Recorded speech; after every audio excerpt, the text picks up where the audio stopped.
Então, o post que nós vamos falar hoje é sobre a adaptação escolar. E olha, e vejam, essa adaptação escolar não é nada que seja tão difícil de fazer que vá levar um trabalho muito grande por parte do professor. Mas são recursos simples que ajudam e muito o desenvolvimento dos nossos filhos. Eu vou repassar essas dicas para que vocês possam utilizar com os professores nos momentos em que vocês fizerem as reuniões pedagógicas. Usar comandos curtos, diretos e específicos nos comandos de prova. Para, por exemplo, uma criança que tem déficit de atenção, que tem a dislexia, que tem a DEPAC, quanto mais direto forem as perguntas, mais fácil de entendimento. O fato de você colocar um monte de informação, porque tem que contextualizar a informação, que eu tenho que colocar um texto gigantesco e depois eu tenho que fazer a questão. Aquilo ali, para uma criança que tem TDAH, dislexia, sinceramente não serve para nada. Tudo bem que você está contextualizando, mas existem formas mais simples de fazer aquilo ali.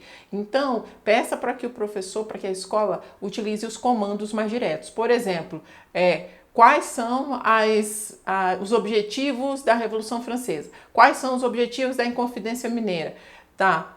Então você veja que ao invés de pegar todo aquele conceito e colocar a história, eu já fui diretamente no que exatamente eu quero saber e o que eu quero avaliar. É uma questão de passar isso para os professores, tá? Peça para o professor dele que ele seja lógico em suas ações e recomendações. O professor, ele passou um dever de casa e ele disse que esse dever de casa hoje é segunda-feira, ele disse que o dever de casa era na terça-feira, que ele ia olhar. Chegou na terça-feira, ele esqueceu de olhar o dever de casa que ele repassou na segunda-feira. Aí ele passou uma outra atividade, ele cobrou esse dever de casa, essa tarefa, na quinta-feira. O que normalmente acontece? O aluno esqueceu de trazer.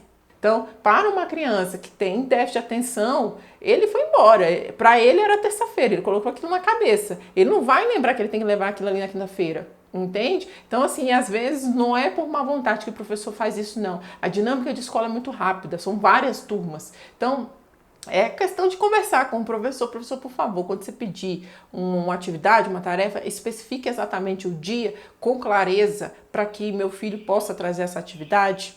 Peça para o professor, na medida do possível, elogiar as pequenas conquistas. Eu sei que criança hiperativa levanta o tempo todo, ele conversa com todo mundo, e quando ele está cansado, ele está entediado, ele está dormindo em alguns casos. Eu sei que não é fácil.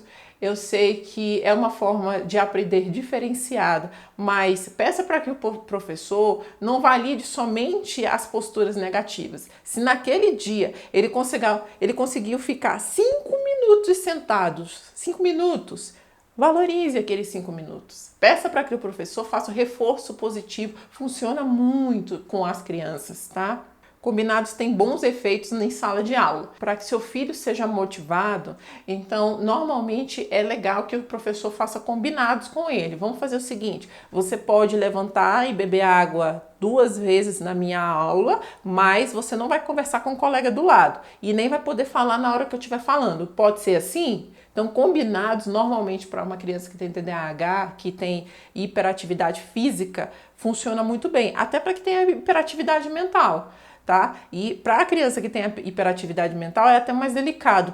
Se na medida do possível o professor puder tocar nessa criança, se ele vê que ela está dispersa, o olho diz muita coisa num hiperativo mental. Então, se ele está com o olho em outro lugar, provavelmente ele está em outro planeta, não ali na aula. Então, cabe essa sensibilidade do professor. Esse tipo de informação, eu digo a vocês, numa faculdade de pedagogia, você não vê com tanta clareza. Então, cabe a nós pais instruirmos e ajudar também a escola nesse sentido. Deveria ser uma obrigação da escola? Sim, deveria. Mas, infelizmente, é o que temos para hoje. Cabe a nós, então, mães, olharmos e brigarmos pelos direitos dos nossos filhos. Ensine seu filho também a pedir ajuda. Eu já falei demais com os meus alunos daqui e falo com a minha filha também. Eles morrem de vergonha de pedir ajuda e acham que é uma forma de serem diminuídos, enfim.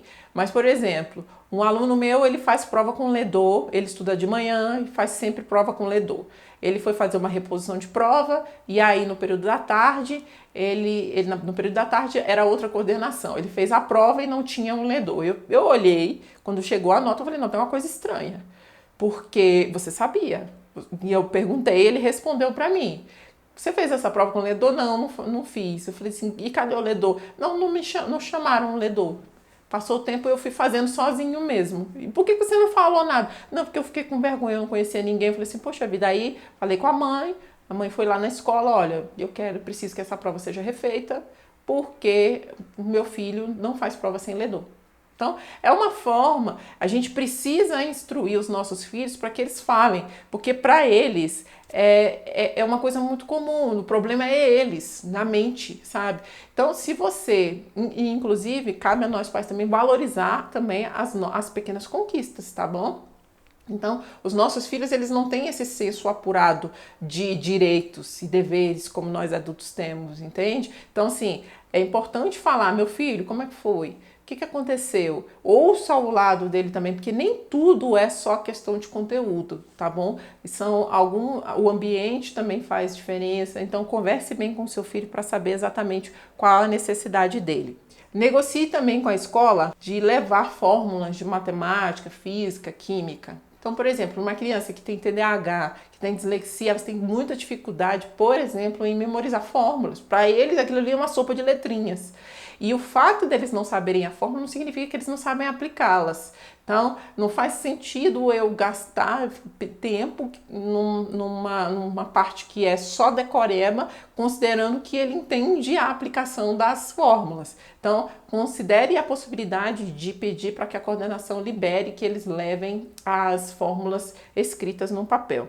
A gente tem que entender que a criança com TDAH, o déficit de atenção, ela não consegue, por exemplo, prestar atenção no professor e ao mesmo tempo escrever o que ele está fazendo no quadro.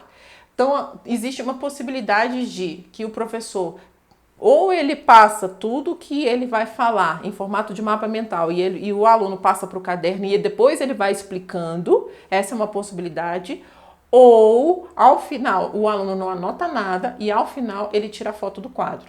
Então, eu já tive alunos que a gente fez essa adaptação na questão de tirar foto do quadro e melhorou bastante, porque eu volto a dizer que a base para que um bom estudo seja feito é o que é dado em sala de aula, em paralelo com o que está nos livros didáticos, mas a sala de aula, o professor ele dá dicas do que exatamente vai ser cobrado nas avaliações.